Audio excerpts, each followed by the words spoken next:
जय श्री राधे। रामधारी गुप्ता, खंड 1, प्रतिलेखन संख्या 100, गति 80 शब्द प्रति मिनट। प्रारंभ करें। अध्यक्ष महोदय, मैं आज एक ऐसे विषय पर बोलने जा रहा हूँ जो देश के सामने एक बहुत बड़ी समस्या बना हुआ है। आजकल कृषि पर बहस चल रही है। मैं कल से सुन रहा हूँ, कई लोगों ने तो सरकार की बड़ी प्रशंसा की है कि वह बहुत ही अच्छा काम कर रही है।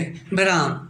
मैं मंत्री महोदय से एक प्रश्न करना चाहता हूँ। मार्च में मंत्री महोदय ने एक प्रश्न के उत्तर में कहा था कि 2 वर्ष में हमारा देश आत्मनिर्भर हो जाएगा। मैं जानना चाहता हूँ कि ऐसा कहने के पीछे उनका आधार क्या है। कौन से उनके पास ऐसे प्रमाण हैं जिनके आधार पर उन्होंने इस प्रकार की घोषणा की है। विराम।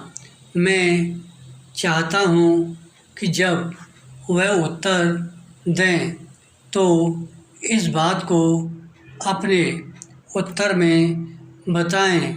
विराम। पैरा। आप जानते हैं कि इस देश में 80% लोग खेती करते हैं और उसके बाद भी आज हमारे देश का सम्मान दूसरे देशों में कितना है। आज हम दूसरे देशों से देश के नागरिकों के लिए खाद्यान्नों का आयात काफ़ी मात्रा में कर रहे हैं। खाद्यान्न की स्थिति बिल्कुल संतोषजनक नहीं है। विराम। देश में जहाँ लोग 80% खेती करते हैं, हम भोजन के मामले में भी आत्मनिर्भर नहीं हुए हैं। इसके कुछ कारण हैं। जिस समय देश स्वतंत्र हुआ उसी समय से इस सरकार ने कुछ गलतियां की हैं, जिसका यह परिणाम है कि आज इतने वर्षों के बाद भी हम आत्मनिर्भर नहीं हो सके हैं। उसका सबसे बड़ा कारण यह है कि अपने देश में पहला स्थान खेती को न देकर उद्योग को दिया गया है। उद्योग हमारे देश के लोगों की जीविका का मुख्य साधन नहीं हो सकता है। भोजन की समस्या के हल के लिए किन किन चीज़ों की आवश्यकता है, उसकी तरफ हमें ध्यान देना चाहिए। विराम। सबसे पहले पानी की आवश्यकता है।